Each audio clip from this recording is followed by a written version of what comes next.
Maraming salamat, Brother Mike, for attending here. A blessed evening, everyone. And once again, welcome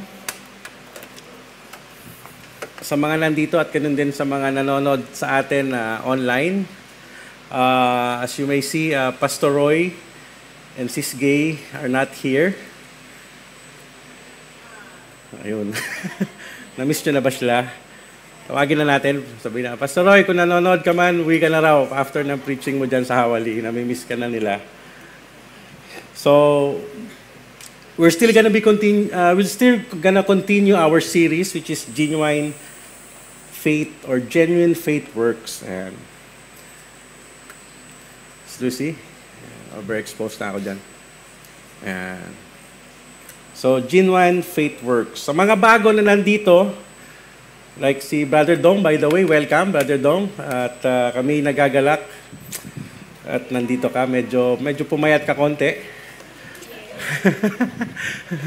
Tsaka, anong pangalan bro ng kapatid ni Brother Junil?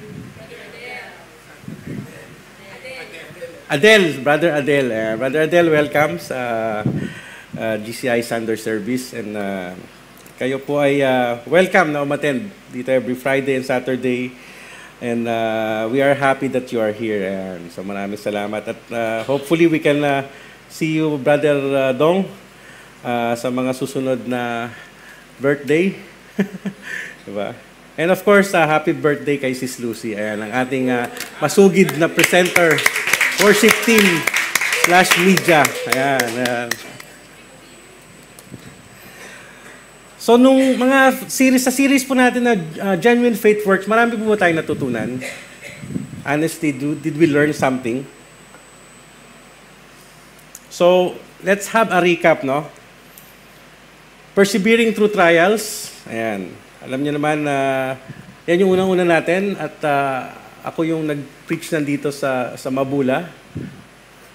And the message is, count it all joy when facing various trials. And then we have respond by doing. I think si Minister Meds nag-preach niyan. And the core message was, but be the doers of the word, not hearers only, deceiving yourselves. Yeah. And then we have the beware of personal favoritism, which was preached to us by Pastor Carlos, diba? Sabi, my brothers, show no partiality as you hold the faith in our Lord Jesus. Yan yung core theme niya. And then, don't brag about your faith, leave it. Yan si Pastor Roy and si Minister Eric nag-preach niyan. And they asked us a serious question from James, asking, what good is it, my brothers, if someone says he has faith but does not have works? Can that faith save him? So, praise God kung may natutunan kayo.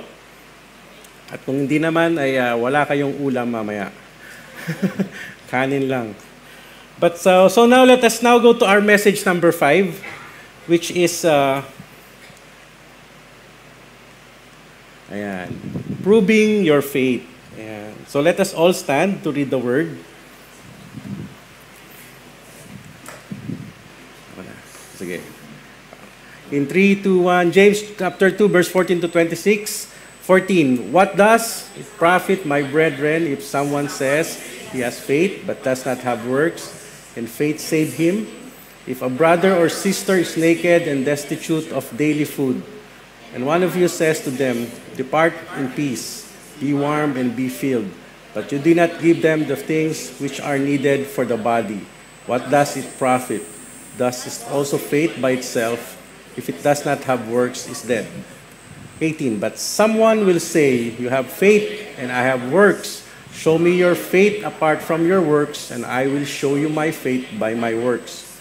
You believe that God is one, you do well. Even the demons believe and shudder. Do you want to be shown, you foolish person, that faith apart from works is useless? Was not Abraham, our father, justified by works when he offered up his son Isaac on the altar? You see that faith was active along with his works, and faith was completed by his works. And the scripture was fulfilled that says, Abraham believed God, and it was counted on him as righteousness. And he was called a friend of God. You see that a person is justified by works and not by faith alone. And in the same way, was not also Rahab the prostitute justified by works when she received the messengers and sent them out another way? For as the body apart from the spirit is dead, so also is dead. Amen. We can all be seated po.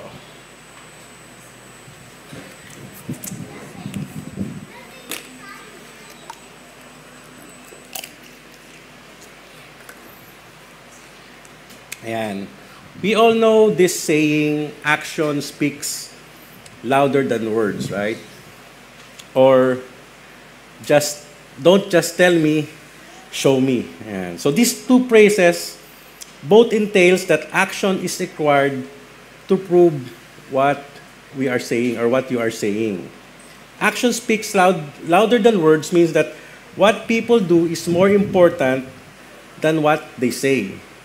It suggests that the true intentions and character are revealed through actions, not just promises or claims. Ayan, kaya sa mga taong mahilig magsalita at wala namang gawa, be careful. So we need to remember as we explore faith in the book of James, we need to establish a foundational theme. Sabi nga, the assertion that our actions should resonate more powerfully than our words. Diba? When we speak about we love Jesus, we should also show the world that we love Jesus, not only by words. This lays the groundwork for understanding how faith and works are, intertwined. Or, in other words, they are complementing each other. So today, I'm urging us to dive deep into our own mental and emotional observation about the authenticity of our beliefs as reflected, by our behavior. For example, if someone says they care about others, but if they don't show kindness through their behavior, those words basically are meaningless.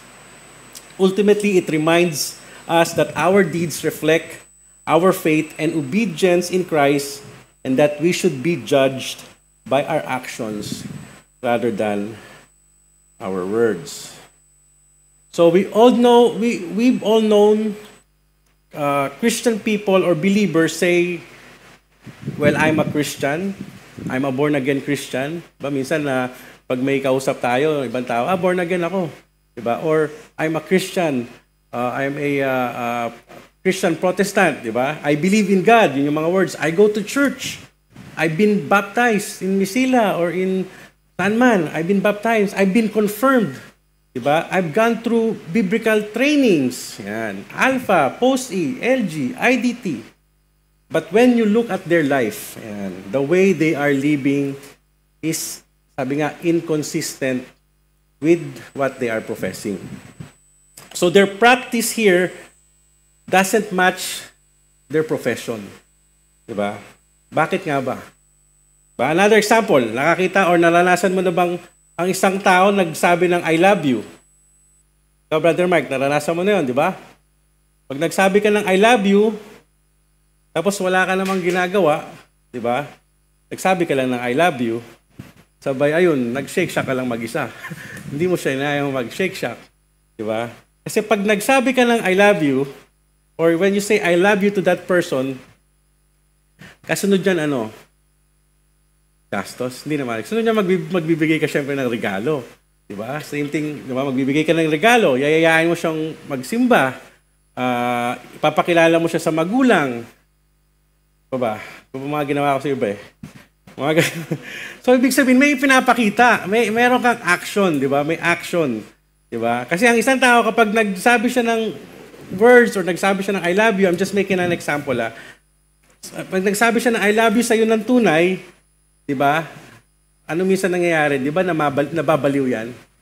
Tama ba? Tama ba ako? Nababaliw yan? Mike, tama ba ako? Nababaliw? Pag sabi ng I love you, di ba? Hindi ba sabi sa kanta? Di ba? Brother Richard, hindi ba sabi sa kanta? Naalala mo yon, di ba? Bakit nga ba mahal kita? Kahit na may mahal ka ng iba. Ano yung next? Ba't baliw na baliw? Diba? So nababaliw talaga, di ba? Di ba nababaliw siya? Kasi tunay yung pagmamahal. Di ba? So merong pagbabago. Merong pagbabago sa kanya. So ganyan din tayong mga Kristiyano. Ayan. Na nagsasabi ako na Kristiyano ako, I've been baptized, I've been born again, I believe in God, I do the trainings, di ba? Dahil sinasabi natin yan, kailangan nakikita rin sa ating mga gawa na mahal natin ang Panginoon. Or dapat nababaliw tayo sa kanyang mga salita, sa pakikinig sa kanyang mga salita, sa kanyang mga pinag-uutos, sa kanyang pagtitiwala, di ba? Because when we say that we have faith and we love God, it has to show on our lives, on what that faith we have professed to Jesus. So our faith must be demonstrated through actions and not merely words. That is why James said, faith without works is what? Dead. Sabi, it is one thing to say, I'm a Christian, and it's another thing to be a Christian. Naniniwala ba kayo dyan? Yes, no? Anyone can profess to believe in God, but do they really possess true, authentic, and genuine salvation? Even kanina sa binasa natin, di ba? Sabi, even the demons believe in God. Actually, yung mga demonyo, hindi sila atheist eh. Kasi naniniwala sila. So, hindi sila therefore, they're not atheist. Di ba? Sabi nga, they are monotheist. Sabi ni Pastor Roy last time. So, James is saying in our text today to examine yourself to see if you are really a believer. If your faith is real. Because by professing our true faith, it engages what? Hindi lang yung salita, di ba? It engages our mind, our heart, and then our body, where our actions will show, di ba? Resulting daw into a harmony of actions. Ayan. So, can I ask another serious question here? Kung last week, I don't, Brother Mr. Eric or Pastor Roy asked a serious question. So I'm also going to ask you another serious question. Are you really a believer? Yan. Patakatingin lang kayo sa akin. Tanungin niyo sarili niyo, are you really a believer? Right? So mga hindi po sumagot. Ayan. So mga hindi sumagot, again, kanin lang ang kakainin niyo. Walang ulam. The joke lang. So in the book of James, which is found in, kanina sa binasa natin, in chapter 2, verse 14 to 26, we'll see true faith not only leads to impartiality, but also, what? Activity. Can we all read this in 3, 2, 1? We are not saved by works, but saved people do good God's works. Yan. So here's what we're going to learn. Sabi nga dyan, we're not saved by works, but say people do God's work. So let us be reminded of this as Paul stated in Ephesians 2:8 and 9. We all know that, for it is by grace you have been saved through faith. And this is not from yourself. This is the gift of God so that no one should boast. Diba? And this does not contradict to what James is saying. Kanina, sa faith without works is dead. Yung sinabi ni Paul does not contradict that faith is needed for us to be saved. Sabi nga ni Pastor Roy, napakaganda nung sinabi niya. First time I heard it, I was telling Pastor Roy that Paul was talking about pre-salvation. Diba? Alam natin yung post-trip tsaka pre-trip, diba? But here, when we talk about salvation, Paul was talking about pre-salvation, which is required, which what is required is our faith. And then James is talking about, sabi niya, post-salvation. Because faith will result or equals our good works. It will show, di ba? So this does not contradict to what this James is saying about faith without works is dead, but rather complement each other as what Pastor Roy said the last time. So let's all be clear first. We don't add actions on our faith in order to be saved, okay? In pre-salvation, we don't add actions to our faith in order to be saved, but saving faith will express itself in action. In today's message, the word faith sa binasa natin is used 11 different times in this passage. And it is used in at least 3 different ways. So 11 times nabanggit yung faith, but it is used in 3 different ways. So here we will distinguish what are those type of faith that James is talking about the passage. So these are the types of faith na sinasabi doon sa James chapter 2 verse 14 to 26. So we have 3 types of faith now. Superficial faith, which is found in chapter 2 verse 14 to 17, and we have sentimental faith, and then saving faith. Okay? So now let's go to superficial faith, which is found in chapter 2 verse 14 to 17. Sabi, a superficial faith is characterized by a facade, sabi rito sa akin, by a facade of belief without depth of commitment that inspires a transformative action. Ayan. So it's characterized by a deceptive outward appearance of belief. Same thing. So it lacks evidence daw in action, and it fails to generate the necessary fruit or fruits of an individual transformation, rendering that faith ineffective.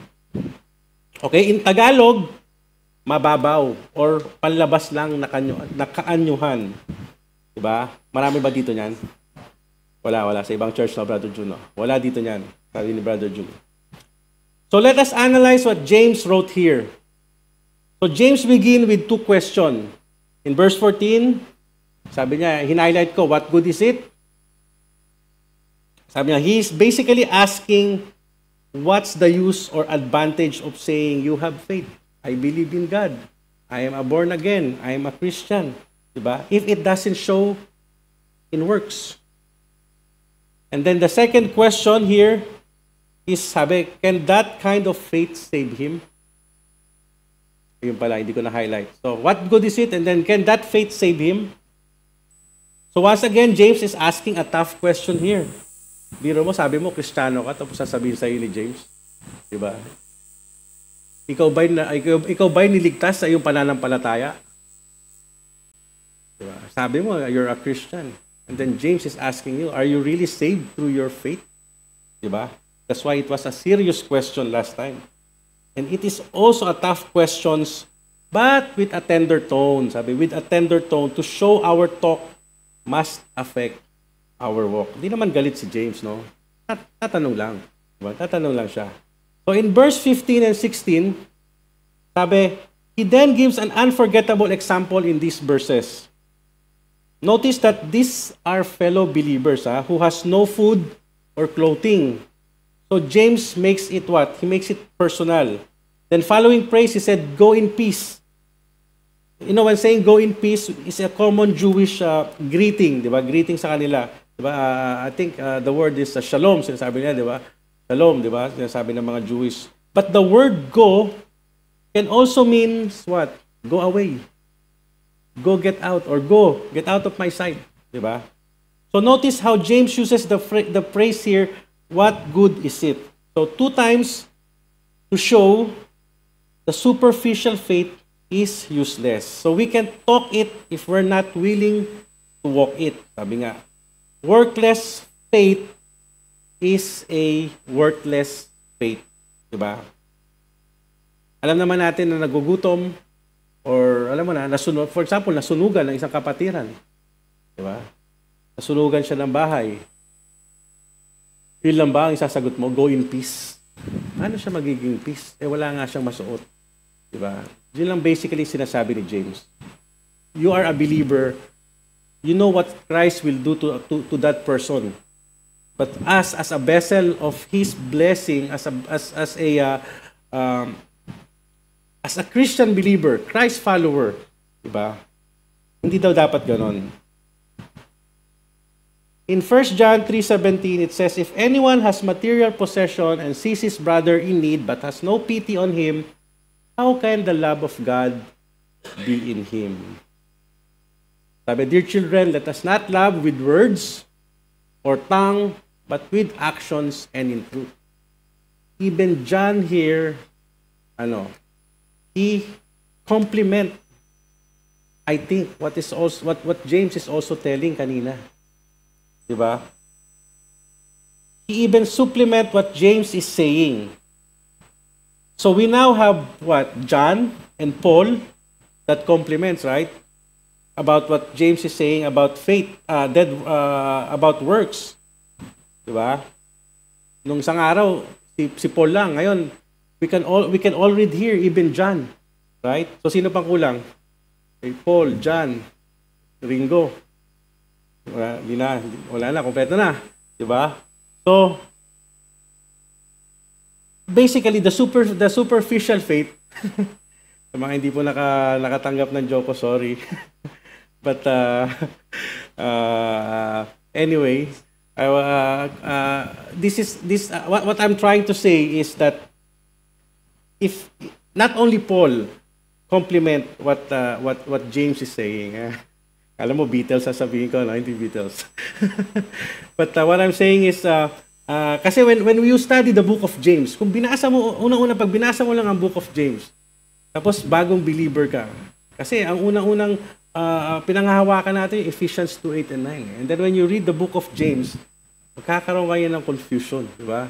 Kaya we are telling you that they're not contradicting. Even Paul was saying, complementing the book of James, and even Paul now is saying kanina, di ba? That if anyone has material possession and sees his brother in need but has no pity on him, nasaan yung pagmamahal ng Panginoon? Di ba? Nasaan yung sinasabi mong Kristiyano ka? Nasaan yung sinasabi mong believer ka? Di ba? So now let's go to number 2, sentimental faith, which is in chapter 2, verse 18 to 19. Ayan. Sabi, a sentimental faith is marked by what? An emotional. Sentimental nga, sentimento. Tama ba? Tama ba, Sis Berlin, ang sentimento? Mas sentimental ka, ma-emotional ka. Di ba? Emotional ang response, or when you resonate deeply but ultimately fail to translate into action or service. Sabi, presenting a false sense of pity without tangible or nahawakan outcomes. So sentimental Christian faith is one that appears on one level to be fully devoted in Christ, and at the same time, he delights in the Christian faith, diba? Because of the comfort brings her or him, pero again, mababaw pa rin. Ano yung mga example ng mga sentimental faith believers? Sabi, she or he loves to carry forth the Christian faith in which she was raised or he was raised. And she is therefore what? Involved in her church or his church. He even posts in his Facebook profile displaying Philippians 4:13 or Jeremiah 29:11. By all accounts, she would seem to be a committed Christian pag nakita mo raw sa Facebook, di ba? But if you dig just a little bit below the surface, sabi, it becomes clear that his or her faith is all about comfort lang. All about comfort kasi lumaki siya siguro, sabi natin, pastor yung tatay or pastor yung nanay, lumaki siya sa worship service, di ba? So, therefore, pakitang tao lang siya, nagpo-post siya na kesyo ganito, Jeremiah 29:11. But sabi, there's no consistency. When the gospel requires the slightest bit of sacrifice, ayan, pag tinest na siya, slightest bit of sacrifice, ayan. The sentimental Christians, what? Shows resistance. Diba? Hindi ako yan, ayoko niyan. Diba? Diba sabi ni Sis Berlin kayo na sa akin? No. No. Ayan. Hindi, joke lang ha. Hindi kayo sentimental. But, ito daw yung mga taong pag sinabi mo na, oh, ito na, training na tayo. Oh, ito, mag-evangelize na tayo. Oh, ito, ganyan, di ba? Ang gagaling maghanap ng mga post, mga memes ng mga Bible verse, di ba? Pero pag hahayo na or magko-commission na, yan na, madami ng dahilan. Ha? Oo. So, yan daw yung mga sentimental faith. Outside of church, sabi, they shrink from monetary generosity or kindness in the face of evil. They don't know how to sacrifice. Sacrifice has no place in their life. Not even the smallest of sacrifice such as Ano ba mga smallest sacrifice dito? Attending prayer meeting. Ano pa? Ha? Training. Don't watch prayer. Ayan. Tapos yung ano ba tawag sa pag hindi ka kumakain? Fasting. Ayan. Ayan. Fasting. Nagbibigay ng tithes and offering. Ayan. Ha? So, yan daw yung mga maliliit na sacrifice. Paano na yung mga malalaking sacrifice? Like, abstinence before marriage. Diba? Or drinking. Or, addiction. Paano pag yun na yung mga trials and testing niya sa buhay? Diba? That is the problem when the sentimental faith daw, it is ultimately what? Self-serving. It is a feel-good religion that is incompatible with the sacrifice and suffering described in the scripture and displayed on the cross. Natutuwa na sila kasi niligtas na daw sila ni Christ sa cross. Hanggang doon na lang daw. Diba? Hindi na nila kailangan spread because God is merciful daw, God is gracious. Sa akin na lang si Christ. I don't want to share it with my family, with my friends, Christ and me alone. Parang ganun di ba? Wala na, parang hindi ko na, bahala ka na, di ba? Bahala na si God sa'yo. Kung meron ka man maabutan dyan na mag-share sa'yo. Di ba? Parang ganun yung mga sentimental faith. They serve themselves daw, sabi, self-serving. Another example of sentimental faith is when a person might enjoy attending religious services, hindi dito yan, and feeling good about their faith, but they may not be actively involved in serving others or studying the scriptures or understanding the deeper meaning of their belief. Sometimes, God already provided them the chance to be transformed, to change their lives. May mga tao na mahirap, talagang mabago. Siguro, sabi nga nila, it's an act of faith na lang ang mangyayari. Or malipat man ang ibang bundok para mangyari lang yon. But sometimes it's already there. It's already given. Pero wala pa rin ginagawa ang isang kapatid. They still doing what they do. Attend church. Sometimes even doing their ministry. And then going home. And then balik ulit dito. Diba? Or balik ulit sa ibang church. Diba? Yung gusto lang nila is mag-church. Umiyak. Pero pagkatapos ay ganun din ang ginagawa. Kahit na ilang beses na siyang tinamaan, walang effect sa kanya. Diba? Diba may mga ganun? Diba may mga ganun? Parang nasa ospital lang siya lagi, diba? Yung laging may sakit lang siya lagi, umiiyak lang siya. May sakit ako I'm hurt, I'm broken, diba? Pagkatapos, pag magaling na, wala na. Diba? Pagkatapos, nabagyan na ng magandang trabaho, na-heal na yung kanyang sickness, wala na. Yung iba naman, matamaan lang ng preaching, kahit na hindi naman siya yun, di ba? Kala niya siya yun, ayun, wala na din. So James defines sentimental faith that does not express itself in action is what? Is dead daw, is a dead faith. He even says here that your faith, sabi, can actually be what? Demonic. Pwede ba yun? Faith natin is demonic. Patakot naman, di ba? See how he asks this in verse 18, di ba? Sabi, he asks in verse 18, you have faith and I have works. Show me your faith apart from your works. Yan. Sabi niya, because these are believers who profess their emotions that they have faith but have different works. Diba? And look at in verse 19. Ano sabi? Even the demons, diba? Even the demons believe. James is saying here that kahit ang mga demonyo daw ay naniniwala at takot sa Diyos. They know that Jesus is God and they know that Jesus can save us. So James is simply saying this, you may be crying loudly in this church or in the other church, or maybe you're a Bible scholar, perhaps you are a great pastor, a great minister, or an awesome prayer warrior, or a great worship leader, or a musician. Diba? But if your faith is not lived out through your action, still, your faith is dead. Now let's go to saving faith. Sabi, a saving faith engages what?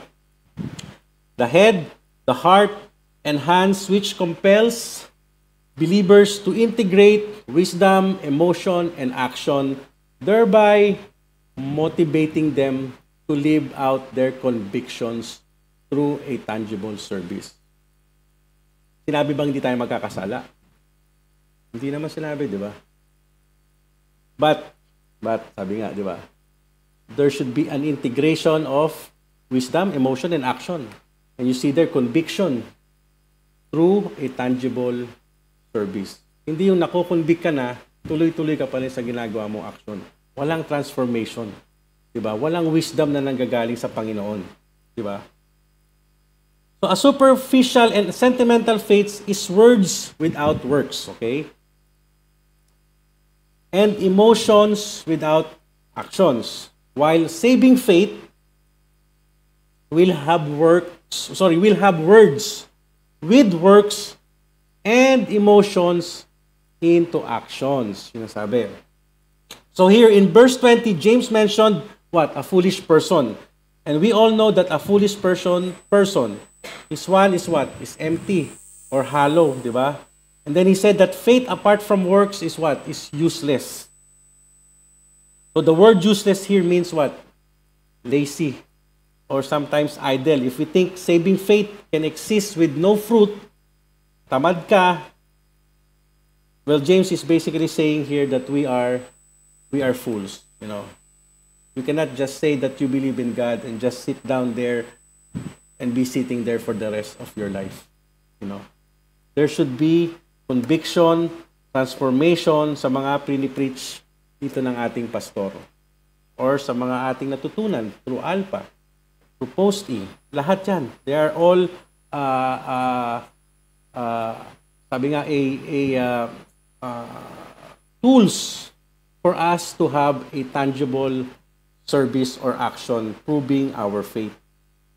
So then James goes to tell an example of Abraham and Rahab. So we all know who's Abraham and Rahab, right? They are scriptural exemplars illustrating that saving faith manifests through what? Their decisive acts. Diba? So ano bang ginawa ni Abraham? Not only he accepted God's covenant, sabi ni God, diba? Yung pinatingin siya sa langit, nakikita mo ba yung mga stars, diba? Not only he accepted that covenant to be the father of all nations, but he also sacrificed his son Isaac, which later, we all know the story, God provided an animal to sacrifice. So Abraham's actions prove his faith was alive. Hindi lazy, hindi idle. Diba? Active. See here in Genesis 22:5. This is the story when Abraham was going up to that mountain. Diba? Mamaya ako sasabihin sa inyo kung anong pangalan ng mountain. Kalimutan ko. Moriah, right? Mount Moriah. Ayan, naalala ko na. Mount Moriah. So, when Abraham and kasama niya si Isaac at saka kanyang mga servants, sabi niya sa mga servants niya, kasi nga, dadali niya sa mountain para i-sacrifice yung kanyang anak. Diba? Sabi niya, stay there, stay here, sabi niya sa mga servants niya, with the donkey, while I and the boy go over there and we will worship and then we will come back to you. Ayan. His words, we will come back to you, nung nakita ko to, I was thinking that Abraham could have lied, you know, he could have lied. Kasi alam niya, pag dinala niya anak niya doon, mamamatay ang anak niya. Diba? Ba't niya sasabihin sa mga servants? Siguro sinabi niya sa mga servants na we will come back. Ay, syempre, pag sinabi niya, pagbalik ko rito, ako na lang mag-isa. Di syempre, magkahagulgul yung mga, bakit? Ano nangyari? Bakit ikaw lang mag-isa? Di ba? Saan pupunta siya? So, when I read that word, we will come back to you, I was first thinking that, why did Abraham need to lie? Di ba? But, hindi naman talaga siya nagsinungaling.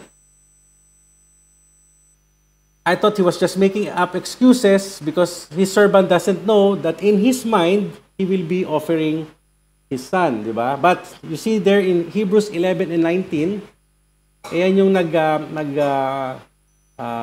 nagpatotoo about the faith of Abraham. Di ba? Sabi, in Abraham reasoned that if Isaac died, God was able to bring him back to life again. And in a sense, Abraham did receive his son back from the dead.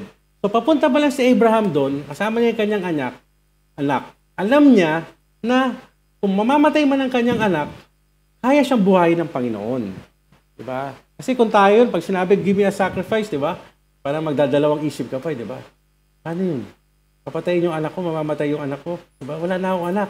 Hindi pwede, kailangan maghanap ako ng ibang anak, diba? Marami tayong excuse na gagawin, diba? But Abraham was active, his faith was active because he knows that God can bring Isaac back to the dead.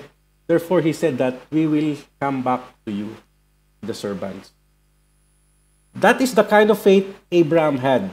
Kahit isakripisyo niya pa ang kamatayan ng kanyang anak dahil sa pinag-uutos ng Diyos, gagawin pa rin niya. Hindi siya nag-isip or gumawa pa ng ibang bagay para lang matakasan yung pinag-uutos ng Diyos. Tayo ganun di ba? Pag may pinag-uutos, dami nating ginagawa. Diba? Yung mga AI minds natin, dami ng excuses na lumalabas, di ba? Yung mga Batman nga daw, di ba? Yung lumalabas na yung mga Batman, sabi. Diba? So, let's go back to saving faith. And that is what James is telling here in verse 24. Sabi niya, you see that a person is justified by works and not by faith alone. So, how do we know that Abraham had faith? Then we can read back kanina sa binasa natin sa Hebrews 11:17. It says, by faith, Abraham, when he was tested, he offered up Isaac. Talagang inoffer niya. Then, what happened? He was called a friend of God. Ayan. Do you want to be called a friend of God? Amen? Do you want to be called a friend? Parang mahina. O sige, best friend na lang. Do you want to be called the best friend of God? Amen. Ayan. So, here in John 15:14-15, sabi, you are my friends if you do what I command you. No longer do I call you servants, for the servants does not know what his master is doing. But I have called you friends, for all that I have heard from my Father, I have made known to you.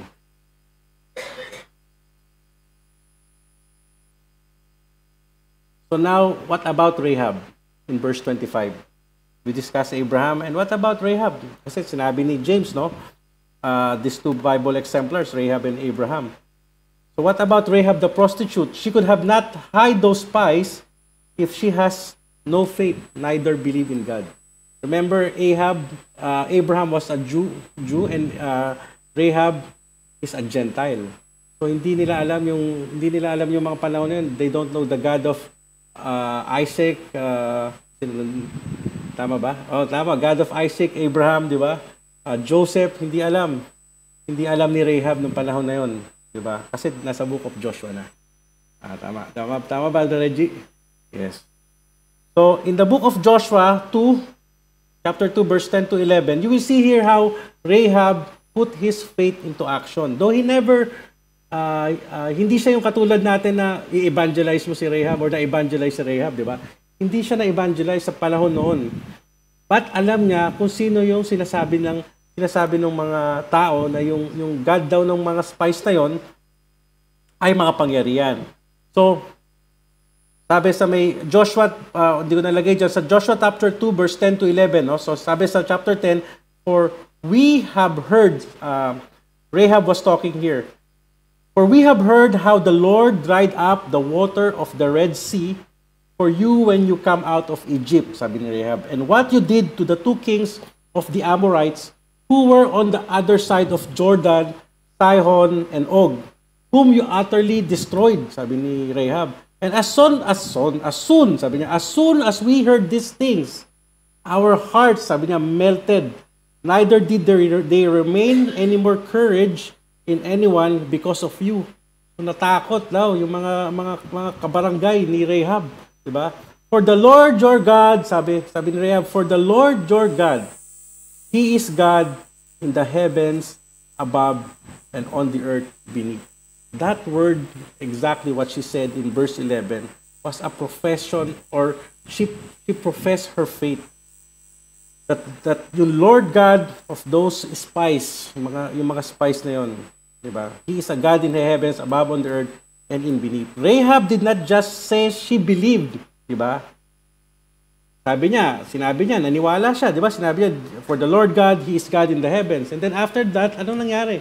Hindi lang niya sinabi, pero tinago niya pa yung spies. Kahit na alam niya na mapapahamak siya at ang pamilya niya. Kasi nga nagtiwala siya na ito ay mga sugo ng Diyos, or ito ang sugo ng Diyos.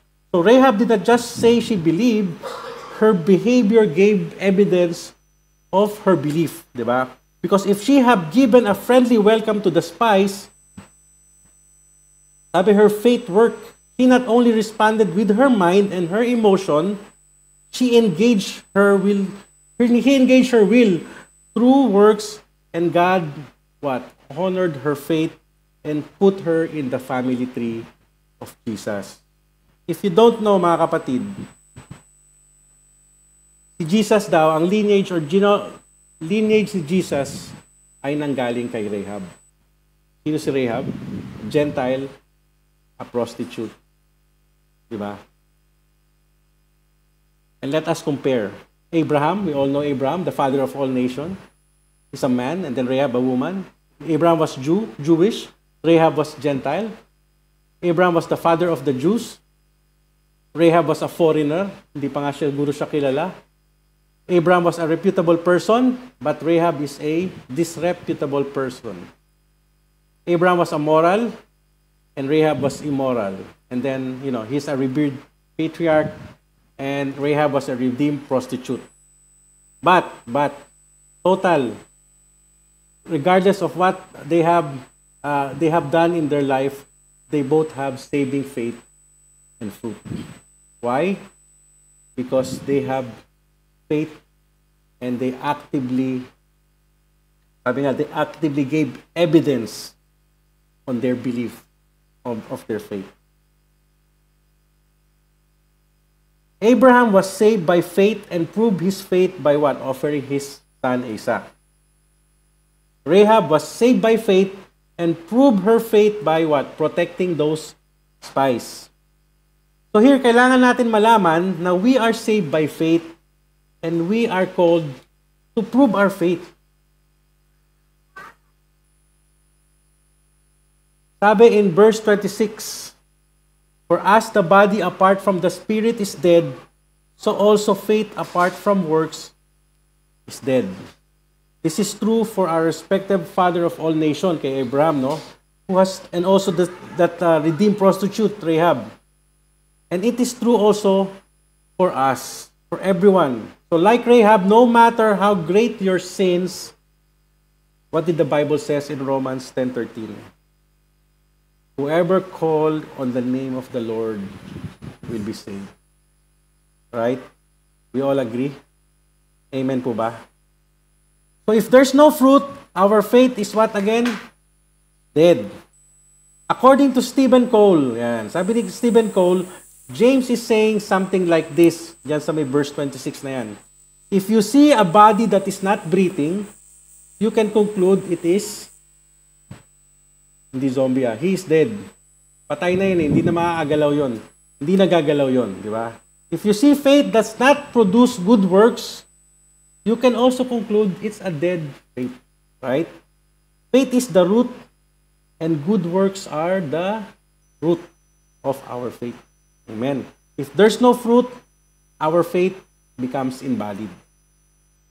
So I want you to say this with me in the next slide. Ayan. 1, 2, 3. We're not saved by works, but saved people do God's work. Amen. Conclusion. Marami nang nagising, marami nang nagunat. Ay, nagunat, no? Pag nakakita ng ganyang word na conclusion, biglang dumidilat yung mata nyo, no? Ibig sabihin yan, yun, malapit na. Sabi ni Brother Michael, yun. Kaya maganda rin nilalagay natin itong conclusion sa presentation, di ba? Pero hindi pa tayo conclusion, linagay ko lang yan dyan. Okay? So, as we learn, para magising tayo, ayan. Para magising. Nakita mo si Sis, kinuha niya lang agad yung camera niya, oh. Kanina, parang wala na eh, di ba? But now, let's go the role of works in faith. So as we learn today about proving our faith by distinguishing what the types of our faith, kanina, di ba, yung superficial, sentimental, at saving faith, let us identify the role of works in faith. Ayan. And clarify the relationship between faith and works.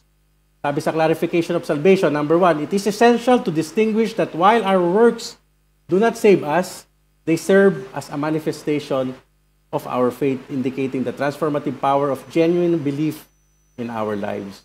So we all know that faith saves and that our works is the evidence of our true faith.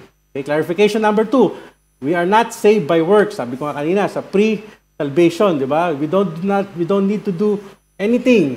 Kasi kung meron man, ang magandang example dyan, di ba? May mayaman daw, di ba? Sabi niya, kung pwede man siyang masave bago siya mamatay, di ba? Bibigay niya lahat ng pera niya sa buong tao.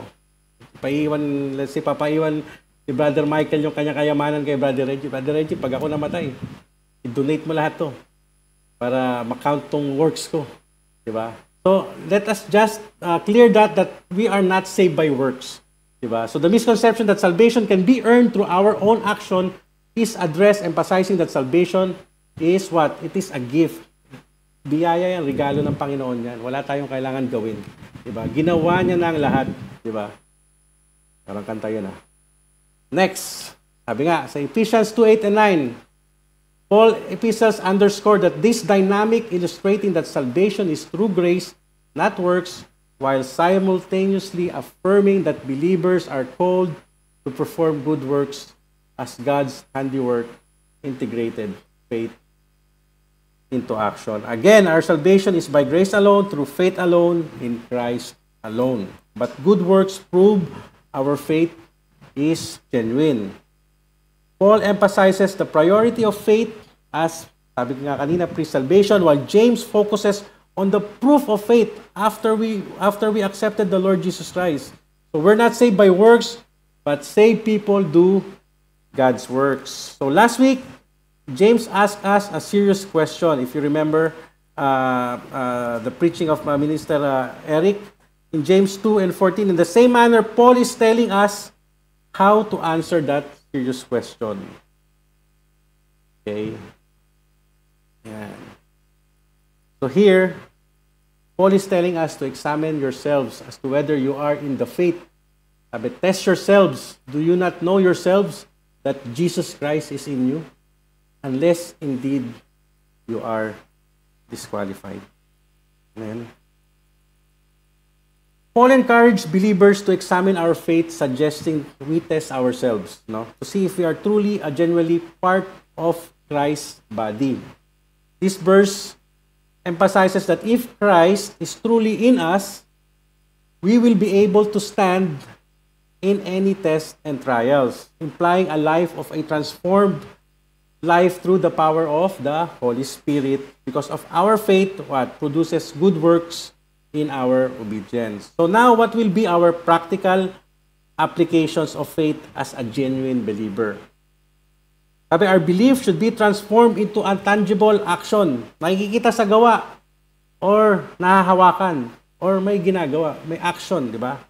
So what are those practical applications? So let me just fastly explain this, or read this. First is, we should what? Living with integrity and honesty. Alam natin lahat yan. Master natin yan. Naririnig na natin yan, di ba? We should be truthful in all interaction.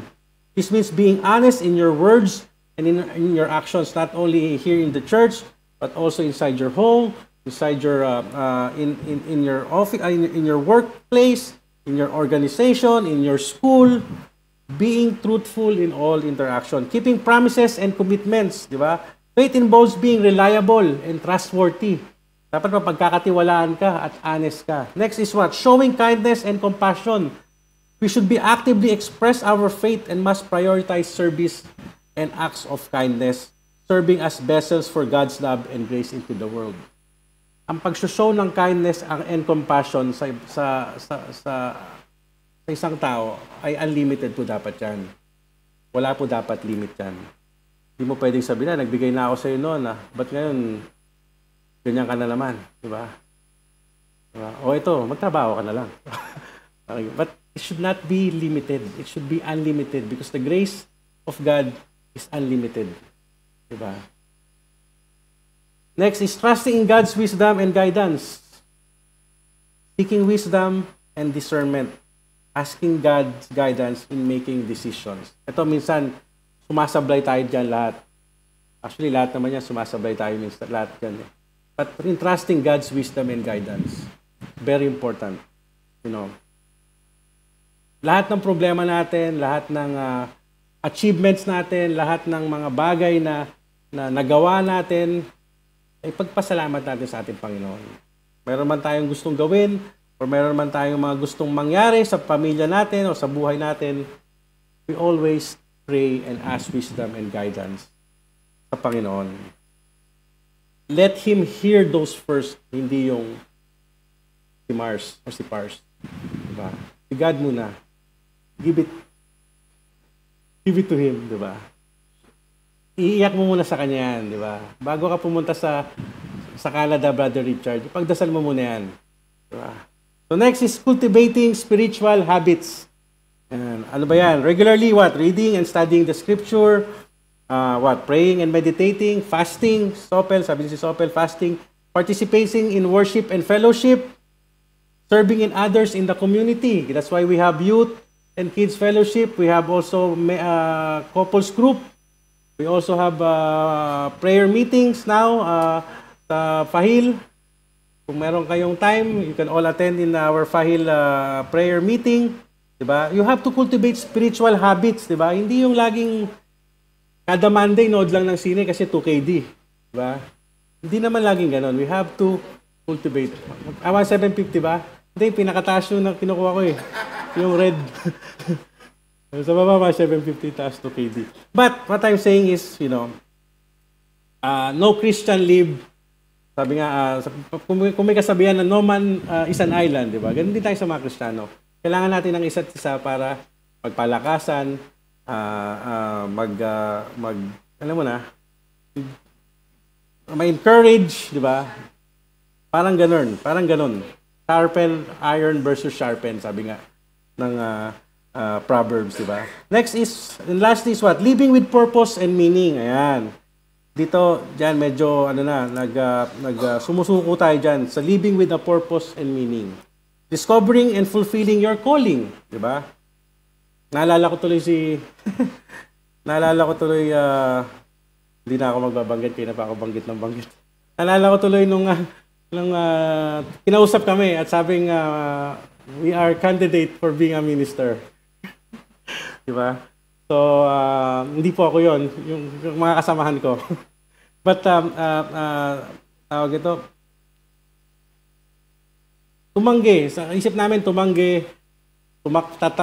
yung isip namin nakatakbo na, di ba? Pero yung katawan namin nandito pa rin sa church nung kinakausap, di ba? But, you know, through the Holy Spirit, I believe the Holy Spirit really encouraged us and empowered us, you know, to say yes. And then we heard the word, in-explain sa amin yung word, at lalo pa kami kami nag-say ng yes. Because sabi nga, di ba, the word of God is living. At sabi doon, we are not the Lord qualifies us. And the Lord qualifies us. Di ba? The Lord qualifies or equipped. What they call this, yun yung pinaka-importante nun eh, di ba? Kasi hindi yung tao ang magsasabi sa iyo na ikaw ganito, magaling ka na mag-pray or ganyan. Di ba? But when you feel or when the Holy Spirit or give wisdom to those pastors that will be appointing you, and you will feel yung genuine trust and sincerity.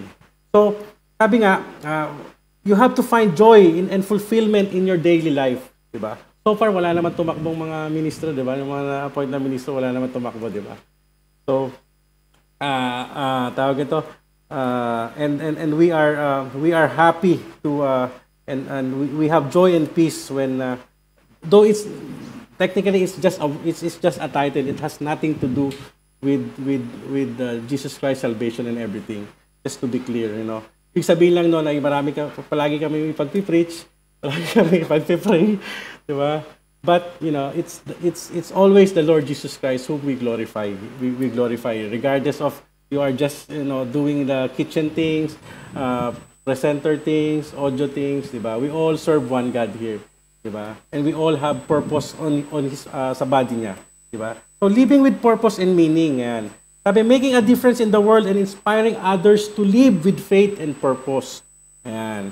So, and then we living with gratitude and contentment and recognizing the blessings in your life. So we have to do that. We have to be living with purpose and meaning. Diba? We have to discern kung ano ba talaga yung pinapagawa sa atin ng Panginoon. Ano pa bang gustong pagawa sa atin ng Panginoon. Diba? So that is all the practical application of faith. So now, yan. Let's go to conclusion. Totoo na to. Totoo na yan. So as we end tonight's message, I hope and pray as we wrap up our exploration of proving our faith, I would say it is essential to know if we really have an authentic faith as demonstrated in our works.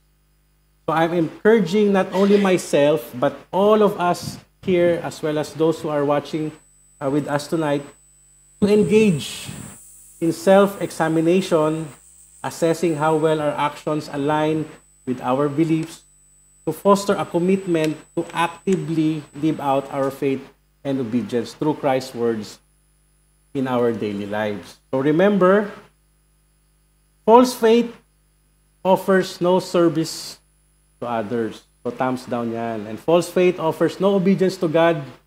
Another thumbs down. But genuine faith offers costly obedience, we all know. And genuine faith offers costly service to others. It's a sacrifice. Faith must always demonstrate itself into action. We don't work in order to be saved. We work because we are saved. We are not justified by faith plus works, but by a faith that works, right? So true faith leads to new fruit. So therefore, believers in Christ Jesus, we owe this to Jesus after He has sacrificed and saved us on the cross. So we need to show the world who He is and is to come through our faith. So let us prove it, my brothers and sisters. To God be the glory.